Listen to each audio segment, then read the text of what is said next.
What's the most personal secret you're willing to share? Story 1. Ever since I became physically disabled, I felt like a huge burden on everyone in my life. If I weren't married, I don't know what I'd do. My family wouldn't have to support me, and I wouldn't have to be in constant pain, missing my functioning body and ability to work. I actually miss being able to work retail, and that says a lot considering how exhausting that environment can be. I'm still in my 20s and can barely walk even with my cane on some days. I spent 23 years of my life in constant movement, doing physical jobs, engaging in hobbies, everything. And now I have to relearn life without all of that. And in its place, there's only constant pain. You end up losing so many people too. At first, they're kind and even supportive, but when they realize you're not getting better, they start to disappear. You're no longer fun to be around, and it's inconvenient for them to plan around accessibility needs like stairs, standing too long, or seating options.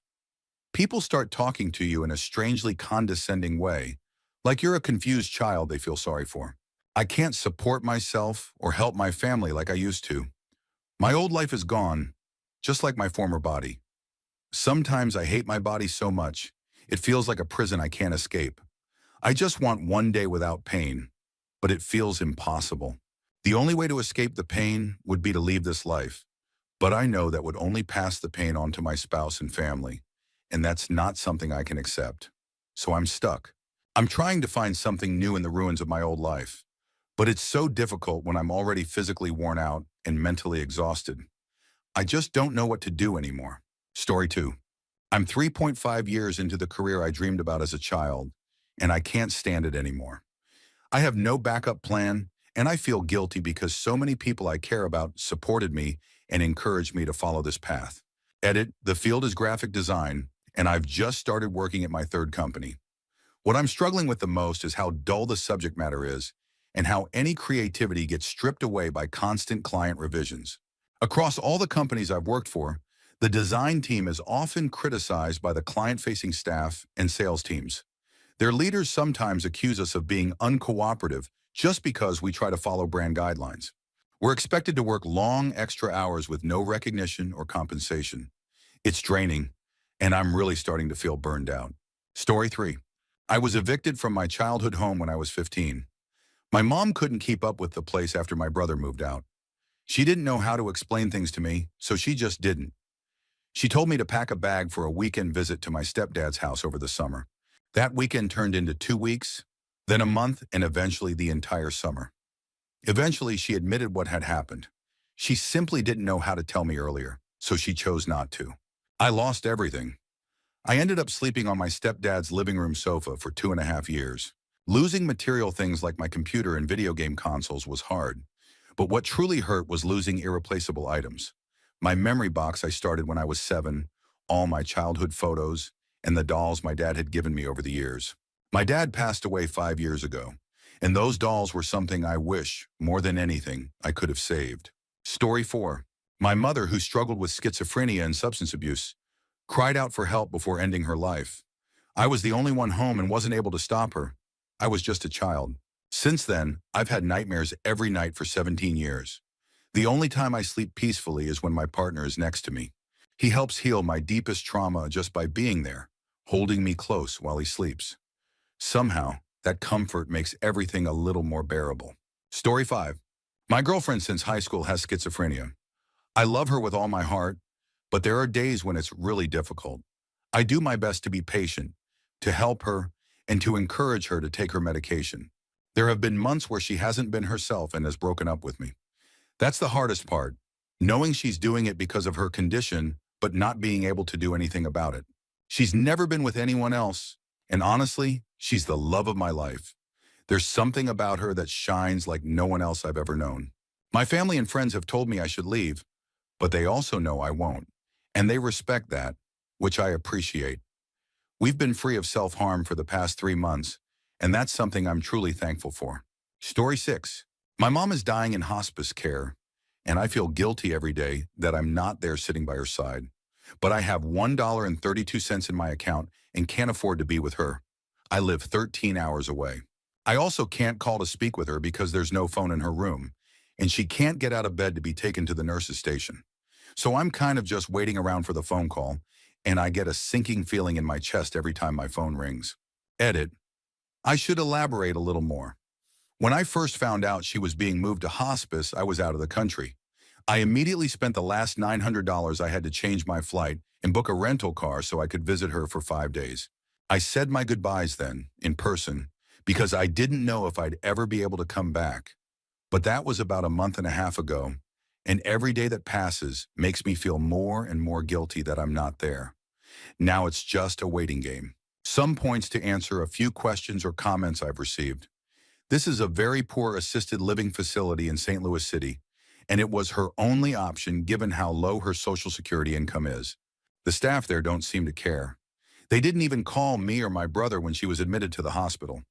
We only found out on the 4th day she'd been there after repeatedly trying to reach someone, only to be told she's in the hospital, but we can't give you any more information since you're not on the emergency contact list.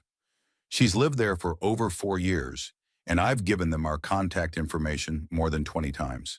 So if I wrote her a letter, it would probably go unread. When I say the facility is in poor condition, I truly mean it. They don't even have cordless phones, which is why they can't bring one to her, and she can't be wheeled up to use a shared phone.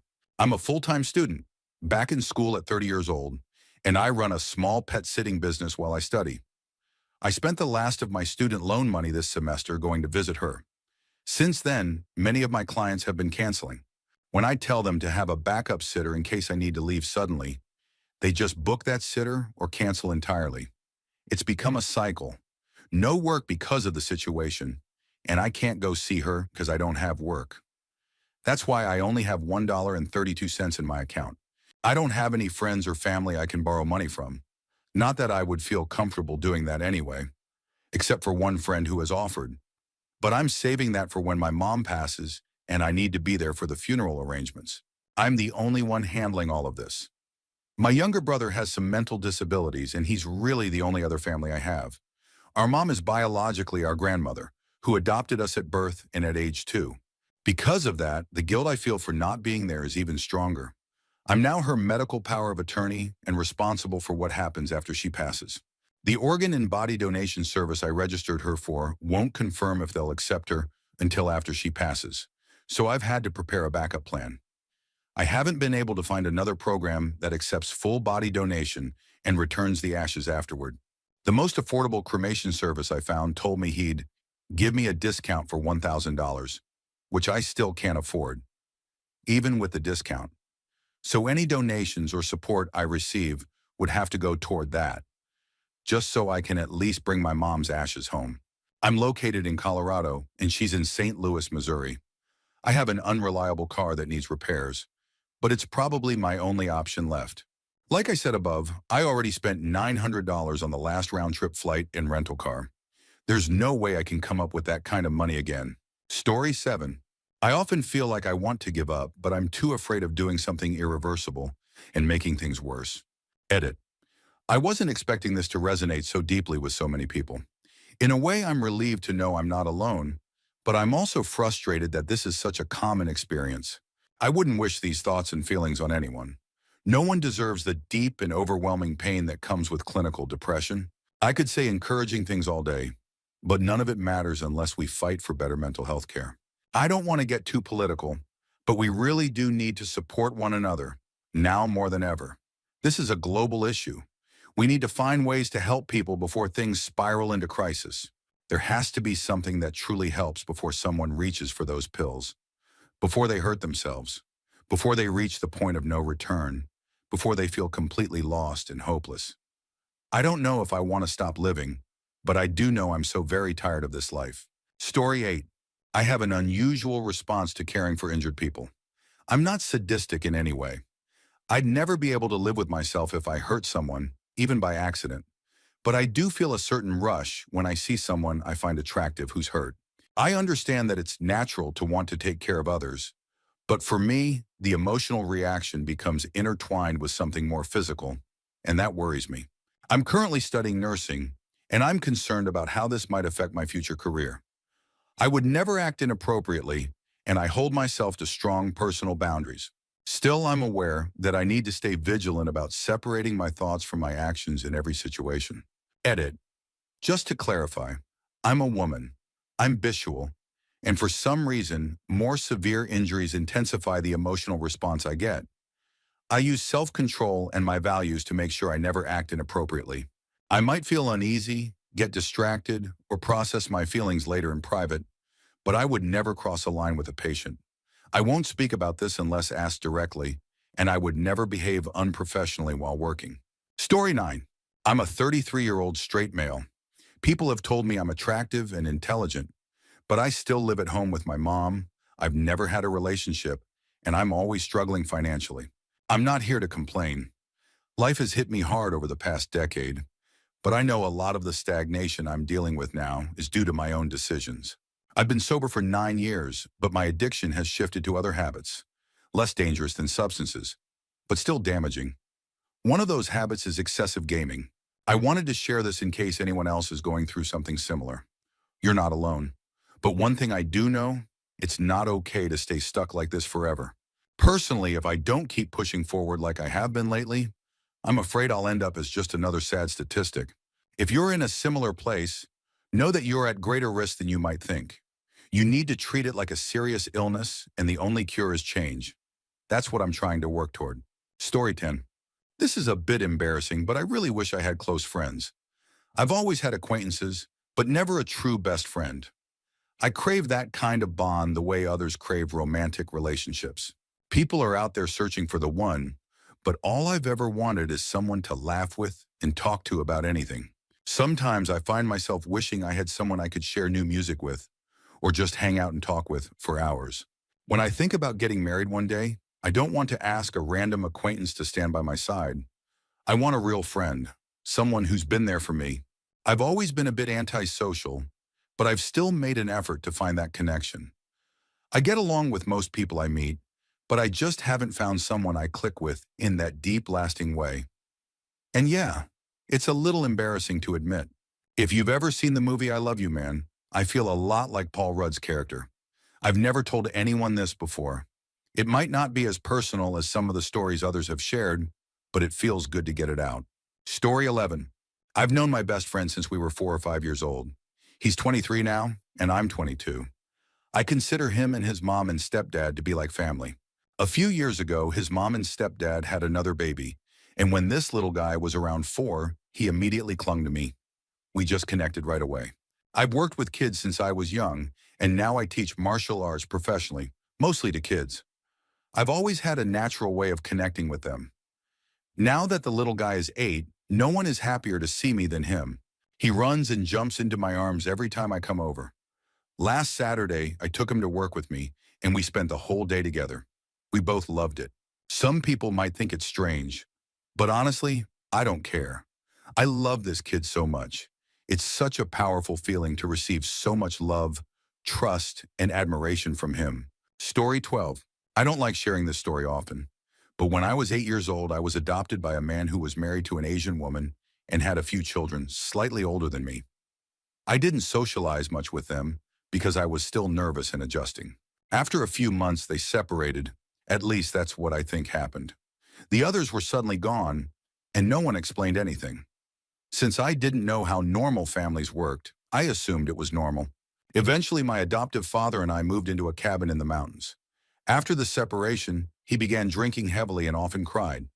One day when he had been drinking, something shifted. I don't remember everything clearly, but during the winter after I turned 9, he began to manipulate me into doing inappropriate things. By spring, he had escalated the abuse. I believe I reminded him of his former wife. I only got out because he had cut off contact with everyone, and somehow his ex-wife heard about the situation and reported him. That's what I've been told. CPS got involved, and that's how I was removed from that environment.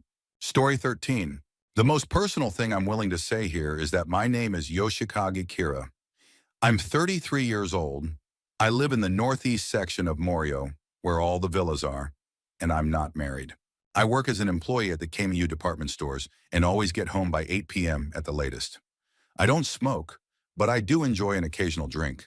I'm in bed by 11 p.m. and make sure I get 8 hours of sleep every night, no matter what. I like to have a glass of warm milk and do about 20 minutes of stretching before bed. Thanks to that, I sleep soundly through the night and wake up without stress or fatigue. I was told there were no issues at my last medical checkup. I'm trying to explain that I'm someone who wants to live a peaceful, quiet life. I avoid unnecessary conflict and don't involve myself in situations that disturb my sense of calm. That's how I live, and that's what brings me happiness. Although if I had to face someone in a confrontation, I wouldn't lose. Story 14. I hope this gets lost in the comments, but I really need to let it out. I think I'm in love with my friend with benefits. He clearly doesn't feel the same. He goes on dates with other women all the time. But whenever something goes wrong in his life, he always comes back to me to talk and unload. I daydream about marrying him and doing simple, silly things together, like picking out furniture. I try not to text him first, but whenever something even mildly inconvenient happens in my life, I find myself wanting to tell him immediately. I constantly wait for a message from him, even when I'm in class and should be focusing. When I'm not in contact with him, I feel incredibly alone. I hope this is just a sad phase of attraction that will eventually fade once I meet someone new. But it's hard to meet anyone else when my mind is constantly stuck on him. So much for being a strong, independent woman. I don't like how I feel when I'm like this. Story 15. I was abused as a child and grew up surrounded by the toxic masculinity of the 1980s. Those issues led me to drinking, drugs, and even to the point of trying to give up on life, trying to go out early like James Dean. I survived one car accident, two near-fatal incidents involving vomiting in my sleep, and even a fatal drug overdose where my heart stopped in the ambulance. I was dead for a few minutes. Thankfully, they revived me with a defibrillator. I spent years hiding my pain behind a mask of alcohol and drugs, what I used to call stay cool medicine, while quietly searching for a reason to keep going. Then I met the woman who would become my wife. She had a 5-year-old daughter at the time, and I fell in love with both of them. She became my little girl, and soon I realized I couldn't live without either of them. Now my wife and I have 7 kids together. My stepdaughter is now 21, and our youngest just turned 1. I don't talk about what happened to me very often, but I made it through my 20s. I'll be 40 in a few months, and for the first time in a long while, I feel like the world is better with me in it. That wasn't always the case, but I'm glad I made it. Story 16. When I was 11, I was in the hospital for a bone marrow transplant. At that time, I was in complete isolation, on feeding tubes, the whole works. A boy arrived for his transplant around the same time, and we quickly became friends. We would talk through the walkie-talkie phone since I wasn't allowed to leave my room, and I'd watch him run up and down the hallway, full of energy, while I was clinging to life. My transplant was a success, and I was allowed to go home on my birthday. I couldn't wait to leave that place, but at the same time, I felt sad saying goodbye to my friend. I looked into his room before leaving. He was lying there weak, sick, and holding on. I waved goodbye. 6 months later, during a checkup at the hospital, my father and I went to thank the nurses who had taken care of me. I was playing with the toys in the kids' room when my dad casually asked a nurse what had happened to the little boy who had been next to me. She told us he had passed away shortly after I left the hospital. I was heartbroken. I cried. He had been so full of life, and now he was gone. I think he was my first crush. I still think about him to this day. Story 17. Time to get this off my chest. I have no money, no internet, no cable, and barely any food. The only way I can access the internet, aside from going to the local library or Starbucks, is through the 3G data on my phone. It only works properly starting around 9 p.m. for an hour or two until the 0.5 gigabytes high-speed allowance runs out. After that, it's basically unusable. My dad pays for it, but I don't live with him. I've been living with my mother, and it feels like every step forward comes with 2 steps back. Our car is old and unreliable. Anytime we need to go somewhere, we're holding our breath hoping it won't break down. My father's side of the family refuses to help us. They expect my mom and me to fend for ourselves and believe we should just land good-paying jobs instantly. Ironically, these are the same people who donate thousands of dollars to charities every year, yet they won't lift a finger to help us. Part of the issue might be that we live in a different country, but still within an hour of each other. My mom's side of the family won't help either, assuming my dad's side will. Her father helps secretly when he can, but it's never enough. Most times, what he gives barely covers the rent, let alone food. If it weren't for him, we'd probably be on the street. It's maddening to know you have family with money who won't help, even when the situation is desperate. These are the kinds of situations where people end up homeless. I've refused to live with my dad even though he has a more stable home, because it's a toxic environment where I've never felt free.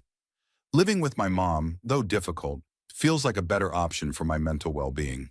My mother has applied for countless jobs, but she can't receive any calls because her phone ran out of minutes and we don't have money to refill it. I've been applying for jobs as well and hope to hear back from someone soon. It feels like we're stuck in a never-ending loop of financial struggle, never knowing if we'll have enough money to keep a roof over our heads each month. It hurts to see my mom unable to afford even the smallest things, like clothes or makeup, but I'm hoping things will change soon, especially if I can get hired. I didn't fully realize how bad things had gotten until my mom sat me down and opened my eyes. I'll admit I haven't always had the best attitude, but that's something I want to work on too. If I hadn't come across this thread at this exact moment, I probably wouldn't even be saying all of this. I've never shared it with anyone, not even friends. This post is probably too long, so not many people will read it. But if you gave it a glance, thank you. Story 18. I witnessed some disturbing things during middle school, and I think that's why I've become so emotionally numb toward violence and messed up situations in general. I don't talk about it much because I know most people, including my family, would probably dismiss it with something like, kids will be kids, or they'd think I was exaggerating or lying altogether. Here are a couple of examples. During a school trip, some of my classmates kept one kid from sleeping for almost 3 days straight. They took shifts making sure to keep him awake, constantly bothering him. By the end of it, he was completely wrecked. But the worst part is that he never asked anyone for help. He just accepted it, like he thought that was normal. My theory is that the teacher couldn't or wouldn't intervene because one of the kids involved had parents who were high-profile lawyers with deep connections to the school administration. At some point, the teacher just stopped trying. Another time in the changing room, one of the boys forcibly climbed on top of that same kid and did something incredibly disturbing. It wasn't just bullying, it was mental and physical torment. There were many other incidents, but those two are the most vivid in my memory. Story 19. This thread has been sitting open on my phone, and for some reason, I feel compelled to respond, even though it's several hours old, and I'll probably regret posting this later. But here goes. I'm 17 years old and I want to become a doctor. I'm not entirely sure why, but if I'm being honest, it's partly because I want to help people and give back to society. Being a doctor is a skill set that's universal and always needed, no matter where I go. The less noble reasons, it pays well, people respect you, and it feels like proof that I've made it. But the truth is, I'm far from making it. Out of the last 4 weeks, I've only been to school 3 days. 2 of those were just this week. I've been struggling with anxiety, and the thought of sitting in class surrounded by peers who are doing much better than me makes it worse. My grades last year were terrible, and I have no notable extracurriculars. I don't know how I'm going to pass my exams, let alone get accepted into medical school, which is incredibly competitive. That said, things are improving. After dealing with nearly a decade of suicidal thoughts, therapy and medication have helped. I've started going to school again, which is something. But there's still this constant inertia I can't shake. I procrastinate all the time. I can never seem to summon the willpower to get my work done. Sometimes I wonder if I even have the ability to succeed at all. Story 20. My wife of 13 years has become incredibly mean to me. She hates her job and refuses to eat the lunch I pack for her, so she comes home with low blood sugar and takes her frustration out on me. Most recently, she was angry about the fact that I take 2 showers a day, claiming it creates too much towel laundry, even though she doesn't do the laundry herself. She makes me and our daughter handle it. She criticizes me about everything, even about how I'd prefer certain things during intimacy. I always make sure she's taken care of, because that's the only way she can reach satisfaction, but she doesn't show me the same level of effort. It's confusing because I remember the things she used to do before we were together, the way she was known for being open and confident about her sexuality. Now she won't even look at me. She once told me that something traumatic happened to her when she was younger, but it only made things more confusing considering everything I know from our past in high school. I've tried to talk to her about how unkind she's been lately, but that only makes her angrier. We have 2 kids together. It wasn't always like this. We're both in our 40s now. I've tried helping her find a new job, but she has an excuse for everything. I call it the, yeah, but she has a complaint for every house, every meal, every suggestion. I don't even have a place in our home to keep my things. Her dad's belongings have taken over my closet, even though he passed away 8 years ago, and her mother has moved on. When I try to express my feelings, she always counters them by saying hers are worse. I've thought about leaving, but she tells me she would hurt herself if I did. She does almost nothing around the house, and when she does, she expects praise for simple tasks like buying toilet paper, something I had to remind her about multiple times. It's like I'm a single dad raising 3 kids instead of 2, one of whom is an angry adult who needs hours to decompress before doing anything. When she gets home, she immediately changes into pajamas and lays down for 2 hours before contributing to anything. If I ask her to help clean up the clutter she brings home, it turns into a full-blown argument. The house is always a mess, and I work 12-hour night shifts 6 days a week. I barely have time to rest, let alone clean up after her. I know this is a lot, and honestly, I could go on. Oh, and she gave me a hard time for not earning enough so she could stay home, and she refuses to apologize for how she treats me, or blame her behavior on anything but hormones. Story 21. I spend about 80% of my time living in a fantasy world I created, where I'm the youngest daughter of a famous actress. In this world, I'm more beautiful, more intelligent, and more successful than anyone my age. I'm rich and admired. Both men and women want me. I speak several languages and have countless talents. Depending on my mood, this character is either married to or dating various well-known older Hollywood men. On my computer, I've saved digital wedding collages, dream homes from Zillow, and photo edits of fictional children. These kids are based on real people, and I've given them detailed names using fictional family trees I've built. This character I've created has specific quirks depending on the scenario. For example, she's a severe diabetic with one kidney. I'm not sure why, but that trait has stuck. She also has a temper. Her name has changed recently, but her face and body have always stayed the same in my imagination. I've become so immersed in this world that I can live in it while functioning in the real one. I can actually feel like 2 people at once. My teddy bear plays a big role in this fantasy, sometimes as the husband, sometimes as a baby. I've never told anyone this, not even my therapist. Story 22. I'm in love with my best friend.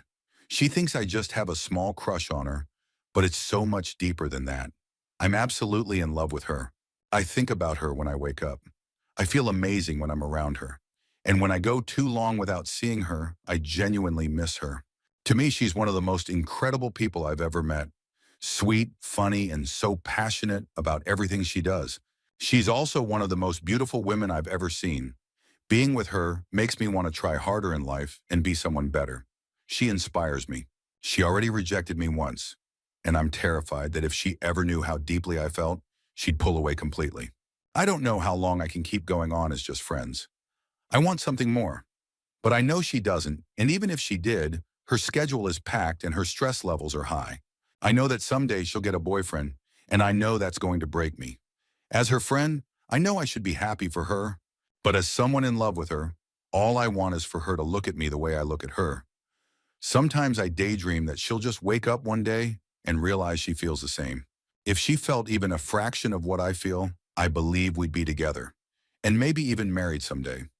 I've never felt like this about anyone, and it hurts that she doesn't feel the same. It's just unrequited love. And the worst part is, I don't think there's anything I can do to change that. Story 23. When I was 10 years old, I was kidnapped and assaulted for 16 hours by a stranger. I was nearly killed. This happened in the early 90s, so there was no widespread media coverage, just some local news. I lived in a small town where everyone knew everyone. Instead of support, I was bullied. By the time I got to high school, people assumed things about me. They called me names, labeled me things I wasn't, just because of what had happened.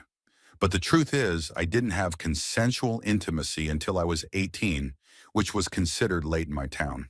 I'm now 35, and when people find out, they often don't believe me. They think it must not have happened because it wasn't all over the internet, and that messes with my head. I've even caught myself feeling frustrated when others go through something similar, and their story gets attention. It makes me question myself, and I hate that. And when I do open up to someone, and they respond with something like, "I was hurt too when I was younger," I feel conflicted. I know they're trying to relate, but it often feels like they're comparing experiences or minimizing what I went through. Most of the time, the people who respond this way were hurt by someone they knew, and I was attacked in every way imaginable by a complete stranger. It's not the same, and yet I feel guilty for feeling that way. This is part of the reason I've struggled to connect with movements that are meant to help people like me. Sometimes it feels more like a competition than support. I wish the message was just, I am here for you. I know some people won't understand. Some may judge me for how I feel, but I'm being honest, and I already carry enough guilt for having these thoughts. Story 24. This morning I woke up and immediately stepped on a wet spot on the carpet. My first thought was that the cat had an accident.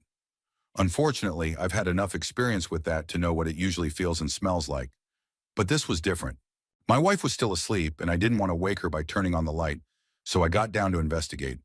I sniffed the spot. It didn't smell like anything, just water. It seemed to be sitting on the surface of the carpet, like it had just happened. As I walked toward the bathroom to get ready for the day, I felt more water. There were several spots forming a trail leading to the bathroom. It was about 6:30 in the morning, and the rest of the house was still asleep. Now I had a little mystery on my hands. In the bathroom, I noticed more water on the bath rug. That's when I started to worry about a leak, maybe from plumbing or even the roof, though we have a skylight and it hadn't rained. Then I noticed that the bathtub still had water in it from the night before. I was still half asleep at this point, trying to make sense of everything. Then it hit me. One of the cats must have accidentally fallen into the tub. It's pretty wild that I didn't hear anything when it happened, but I guess it's possible. I went to feed the cats, expecting to see them as usual at the food bowl. Wet or not, it's still breakfast time. Story 25. I'm tired of always being the funny guy. For most of my life, I've dealt with insecurities, low self-confidence, and a lot of internal struggles. My way of coping has always been humor, being weird, making people laugh, keeping the mood light. I never really learned how to talk about my feelings, and I didn't feel the need to because I had one close friend who just knew me. He could tell when something was wrong without me having to say a word. But now he's moved forward in life. He's busier and understandably has less time for me. Without that support, I'm finding it harder to keep up the funny persona. I'm more irritable, especially with family and friends. I still cover it with jokes, but it's harder to hide. With my girlfriend, I start to feel like a lost kid every time I get even a little frustrated. I overthink everything, and I'm terrified of losing her. The worst part is, the more I fear not being man enough, the more my confidence slips. I don't know how to release all this pressure. I want to stop hiding behind humor, but I don't know how to express my real feelings without feeling like I'm just being difficult or becoming someone people don't want to be around. It's exhausting. Story 26. Tomorrow marks 5 years since my father went to the hospital for the last time. It was the middle of the night when he woke up struggling to breathe. My mother had to leave to get some medication, so I was alone with him. I was incredibly scared that he would die right there. I couldn't bring myself to touch him. He was fighting just to breathe. He started praying and calling out for his mother. I had seen him sick many times before, but this moment scarred me. I asked if I should call an ambulance, and he nodded. I made the call, and then I called my mother to come back home. I put on his favorite song and kept reassuring him that I was there with him. I felt helpless. When the ambulance arrived, they quickly decided to take him. My mother made it back just in time to see him being wheeled out. Before they closed the ambulance doors, he looked at us with panic in his eyes. That look still haunts me in my dreams. He said goodbye to me and my brothers and sisters the next day. We kept telling him he would come home again, because he always had before. But this time was different. The next day, he wasn't himself anymore. He passed away a few days later. And to this day, I haven't forgiven myself for not accepting what he already had. I feel like I ruined his chance to say goodbye properly with my denial. I wish I had told him I loved him right then. I wish we had laughed one more time. Story 27. I just turned 23, and I feel like I'm trapped in a life I never wanted, one I can't find a way out of. I've been married for almost 2 years, and I already feel like I made the wrong decision by getting married so young. My wife and both of our families really pushed for it. Every time I said I wanted to wait a bit longer, that things felt like they were moving too fast, she would get so sad. I hate hurting people, especially her. So I think I convinced myself it was the right thing to do and went through with the wedding. But now I'm starting to see things in her and her family that I didn't see before, and it's making me question everything. I still love my wife and hate seeing her upset, but these little things, double standards, expectations, keep piling up and wearing me down. It's like the person I married has either changed or wasn't who I thought she was to begin with. Recently, she told me that we'll most likely never be able to live on our own. Her parents are facing serious health challenges, both physical and mental, and we're expected to take care of them indefinitely.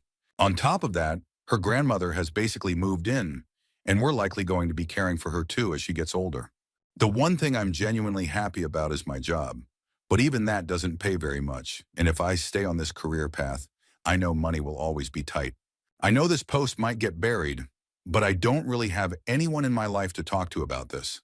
I just needed to let it out. It feels a little better just putting it into words. Story 28. I'm always out and about, and I always try to be the best version of myself. I'm truly thankful for everything in my life, and that brings me real happiness. Just yesterday, I sat under the cherry blossoms, giggled to myself, and said out loud, "It's so nice to be happy." And no, this isn't a coping mechanism. I really am at peace with myself, and I'm handling my struggles at my own pace. I'm confident, I take care of myself, and I've even started buying more refined skincare products and aftershave to improve how I look. I'm an introvert who's finally breaking out of his shell because I've learned that in the real world, no one does it for you. I'm finally stepping out, trying to show the world who I really am. But even with all of that, I can't shake the feeling that while my life is easy, everyone else's seems so hard. And sometimes I feel like I don't matter, like I'm just in the background.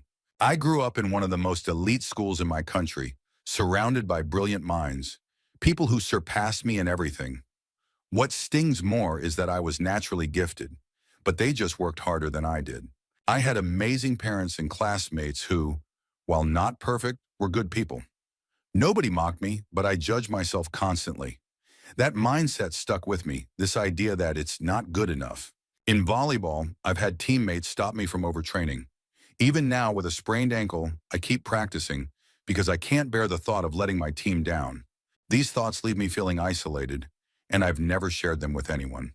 Therapy is expensive, and I'm scared to lose credibility with the people I care about.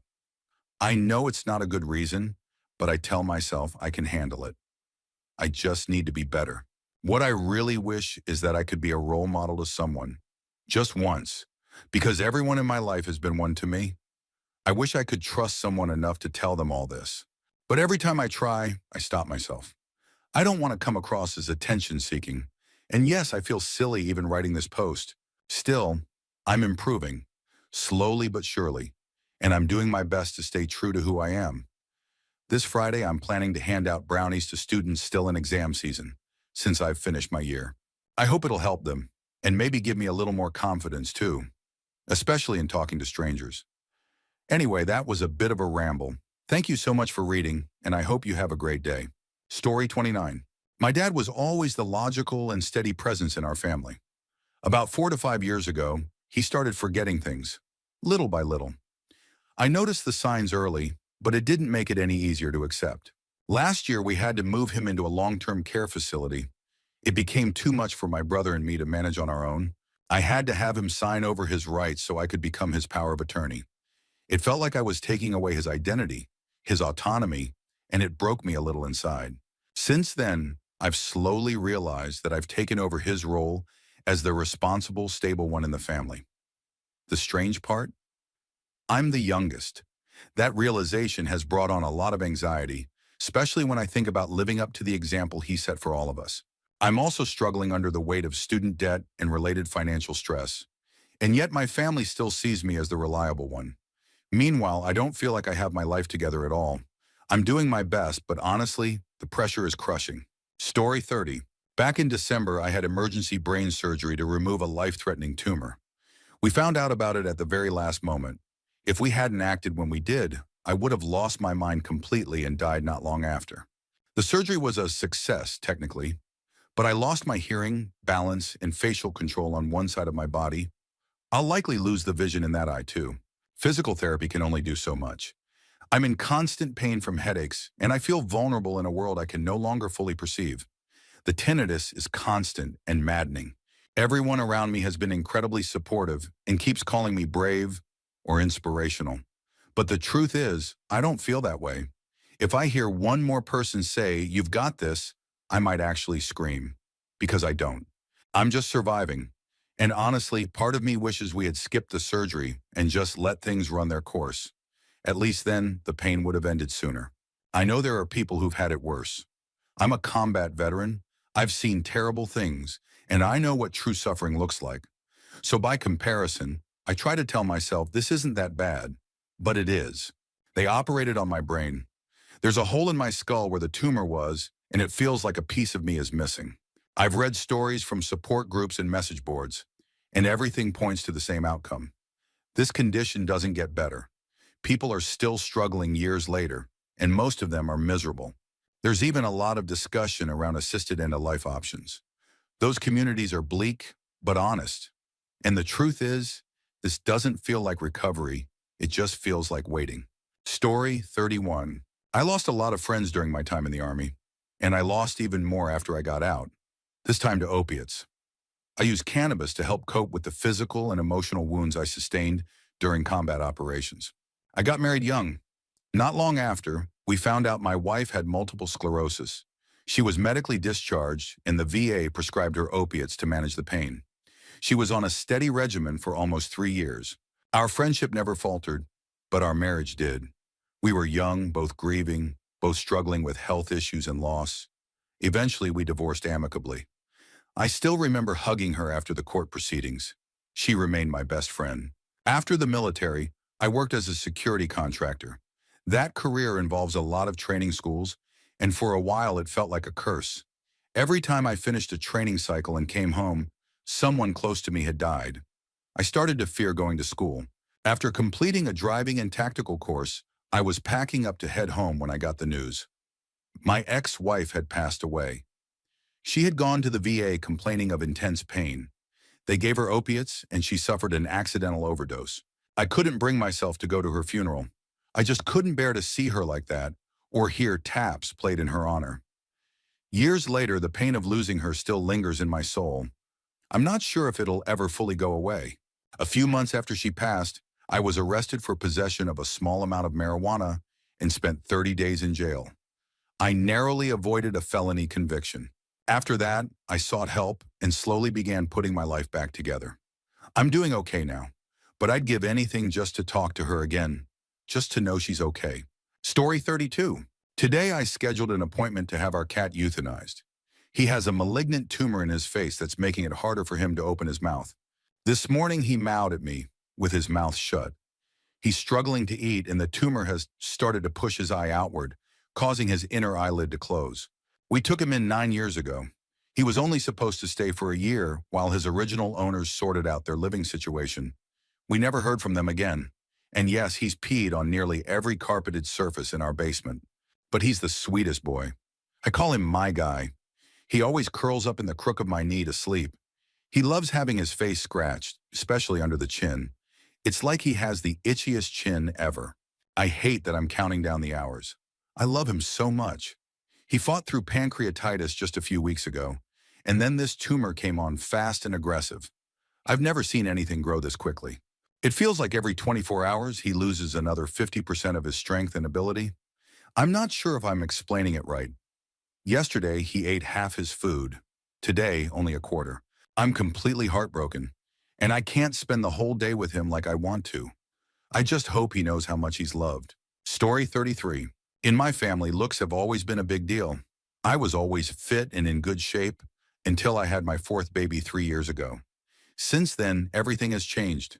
No matter how healthy I eat or how much I exercise, my body just isn't what it used to be. I've had every medical test imaginable, and my doctor says I'm healthy, just dealing with the effects of hormones, aging, and childbirth. Now I have what people call a normal American woman body, and I'm living with diastasis recti, separated abdominal muscles. My family constantly makes comments like, "I'm sorry your kids ruined you. You were so pretty." It destroys me. My self-esteem is in pieces. My mother even gives me her old jeans. She's a size 2 and I'm a size 12. And when I tell her there's no way I'll fit into them, She replies, "You will when you really want to lose the weight and get serious about it. I'm trying so hard to stay confident for my daughters. I never want them to feel this way about themselves. But most days, I just want to hide from the world. I'm ashamed of this new version of myself, and I'm still learning how to accept her." Story 34. When I was 3.5 years old, I lost my eye. I was in the back garden with my twin, playing on a slide, just like little kids do. We had the not-so-great idea of attaching a bungee cord to an old horseshoe. We used to live in an old blacksmith's house, so things like that were lying around. I was climbing up the slide the wrong way while my twin held the other end of the cord. He let go, and the horseshoe flew straight into my left eye. I don't remember the actual incident, only what my mom and dad were able to piece together afterward. I was rushed to the hospital, where they ran all sorts of tests. Eventually, they concluded that they could fix everything except the optic nerve. I've lived most of my life with just one eye. Then when I was around 14, my left eye started to hurt and slowly shrink. The doctor told me I had two options: either have it removed and get a prosthetic, or wait until it shrank further and have it removed later anyway. I chose to have it removed. I had the surgery in Dunfermline, where the doctor specialized in eye procedures. After a few months of healing and care at the maxillofacial unit in Aberdeen, I was fitted with my first prosthetic eye. Karen, the specialist who made it, got the fit right on her first try, and I haven't needed a new one since. I'm truly thankful to all the doctors who work hard every day to keep us healthy and put our well-being first. Story 35.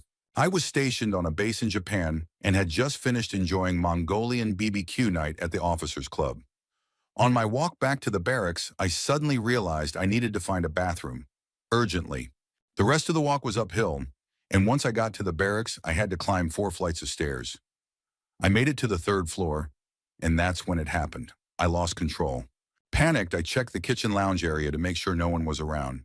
It was clear, so I bolted into the bathroom to clean myself up. There I was, standing in the bathroom, cleaning up with water from the sink and the roughest single-ply toilet paper known to man, completely out of sorts. Then came the problem of what to do with my ruined underwear. I peeked out the bathroom window, checked the side of the building for any smokers, and seeing no one, made my move. I stuffed the underwear into a plastic to-go bag, gave it a few spins like a slingshot, and launched it into the nearby woods.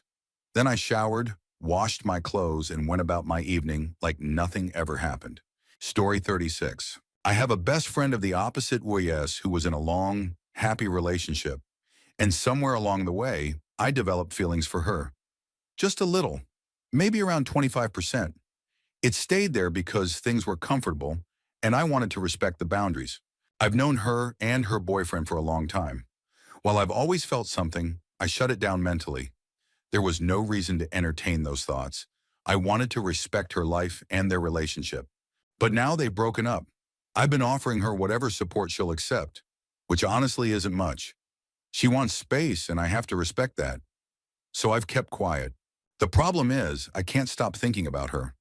I wish there were more I could do to help her, and a small part of me wonders if somehow, indirectly, I affected their relationship. I had helped her get a job that she was excited about, but when it didn't work out, I can't help but feel like that disappointment may have added to the strain.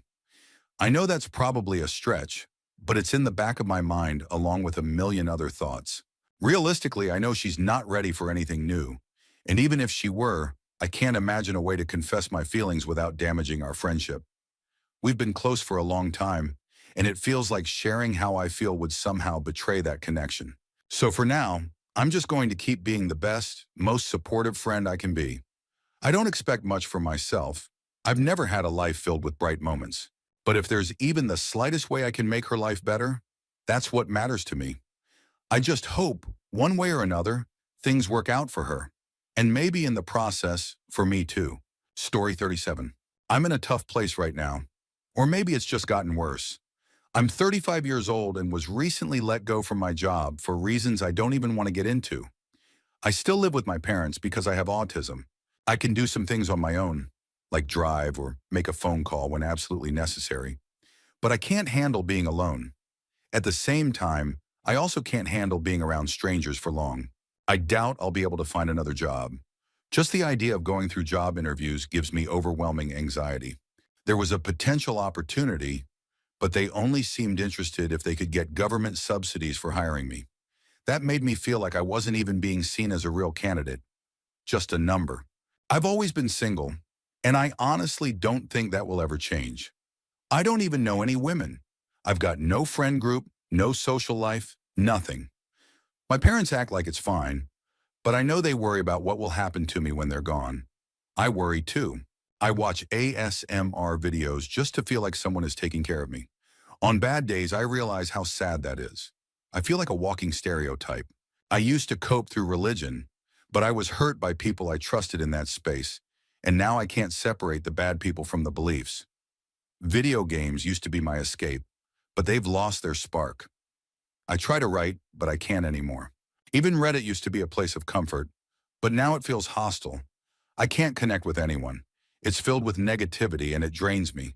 I don't have any plans to end my life, but I also don't feel like I'm living. I'm just here, in some kind of emotional hibernation. Not really moving forward, just existing. Story 38. This will probably get buried, but I need to get it out. 2 years ago, my grandfather did something awful. He hurt my sister in a way I won't describe. It only came to light this past October, and since then, my family has been completely torn apart. It sent me into a deep depression and intense anxiety that I'm still struggling to recover from. Around the same time, I discovered that someone I considered a close friend was emotionally abusive and manipulative. He was dishonest, unstable, and never took accountability for his actions. When I chose to distance myself, he tried to turn our mutual friends against me, just because I stayed loyal to my best friend and refused to engage with his toxicity. And then just this past Sunday, my cat passed away. He was the best part of my life, my comfort, my constant companion. Losing him crushed me. I had to leave for school and wasn't there to say goodbye. That regret will stay with me forever.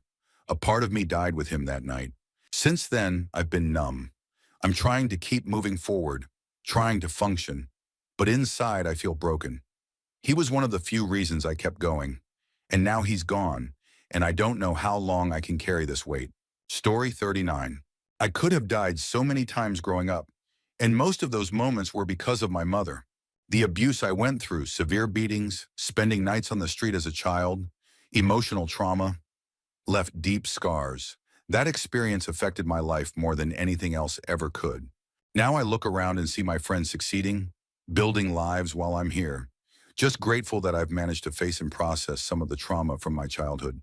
I still believe I'll get to where I want to be, even if not in time to enjoy the last years of my youth. I don't hate my mother. In fact, I love her deeply.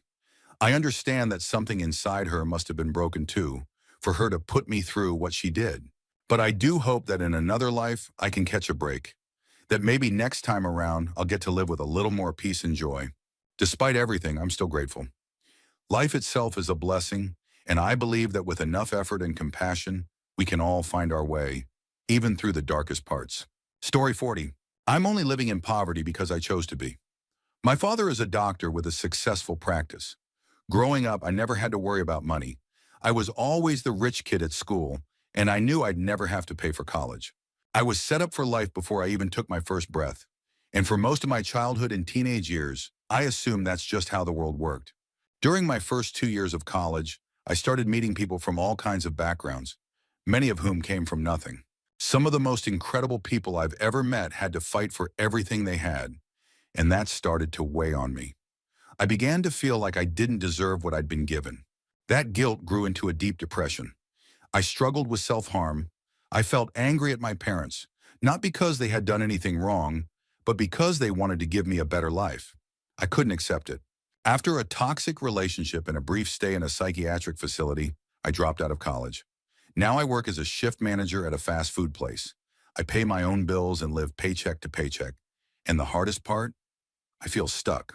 I could go back to school. My parents would still help me, no questions asked. But I can't bring myself to accept their money. I feel too guilty, and I don't want to take out student loans because the field I want to work in doesn't pay enough to realistically pay them back. Despite everything, I'm doing better now. I'm in a good mental space. I have a partner I love, and we're even planning on getting married soon. I just wish I could figure out the right way forward. to pull my life together and find balance between guilt, purpose, and peace. Story 41. I don't know why I'm writing this. No one will probably see it, and even if they do, they might not care. But I need to get it out. What happened last year still haunts me. I was 12. I'm 13 now. My only friend had just left the school, and I felt completely alone. That's when I developed a crush on one of my old friend's best friends. His name was Liam. At first, we talked a little, and I'd sit close to him. It felt like friendship, and that month was one of the happiest of my life. But then it shifted. He stopped talking to me. I saw him with new friends, and I quietly drifted back into my books. I used them to distract myself from the loneliness. Things got worse. He started speaking to me again, but not like before. His words became cold, sharp. He'd make jokes at my expense, and his friends would laugh. That smirk on his face became something I feared. He once asked what I was wearing under my uniform in front of others, and when I didn't answer, the teasing continued. I shrank in my seat and tried to disappear. That's how it was for the rest of the year. Despite all that, I still had feelings for him. I couldn't explain why. I started taking singing lessons and got involved in theater and debating. Liam was in both activities too. One day between school and theater practice, he asked me to come into the drama room with him. I thought maybe he was trying to be kind again. Instead, he explained to me why I was being bullied. He said I talked and ate weirdly, that I was a bookworm, and that people had been taking pictures of me in secret while I was eating, talking, sitting in class, and sharing them to laugh at me. Everyone knew, everyone had seen. That moment broke something in me. I still don't have real friends at school. I can't even fully enjoy time with the people I know outside of school because I live in fear that they'll turn on me too. Liam is still in my classes, and I don't think he even notices me anymore. But every time I see him, I get panic attacks. He might not remember what he did, but I'll never forget. One day I want to find the courage to tell him what it meant, what he really did to me. If you've read all of this, thank you. I know it's a lot and maybe messy, but I needed to say it somewhere. Story 42. For the longest time, and if I'm being honest, still a little, I blamed myself for not reaching out to a friend who was struggling with addiction. A week before I got married, one of my childhood best friends overdosed. We were born a day apart. We played baseball together our entire lives. We spent weekends at each other's houses. As it happens with most people, we went our separate ways after high school, but we still kept in touch from time to time.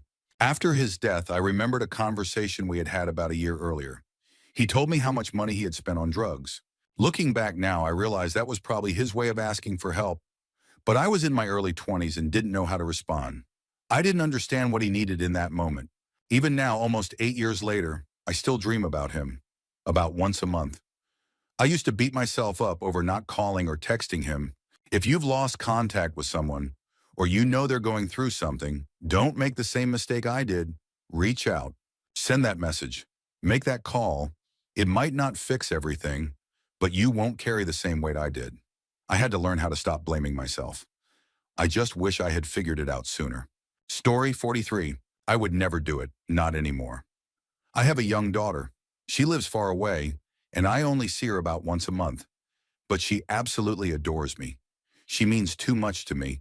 I could never leave this world knowing that would be the last memory she had of me.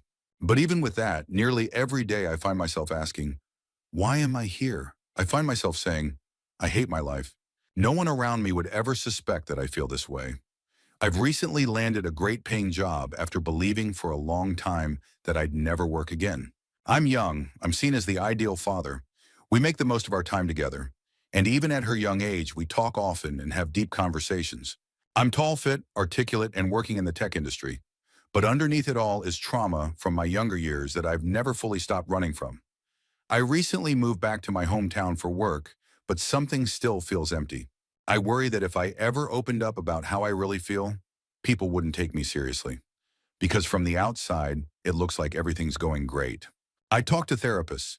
I've been prescribed medication. But the side effects make it harder for me to function at work. And with my medical conditions and history, there's a long list. I wonder how long I can realistically keep going at this pace. I've only recently opened up about how I really feel, and only to my therapist. I have a close friend and cousin I talk to about most things, but never on this level. I just keep going, one day at a time, for her.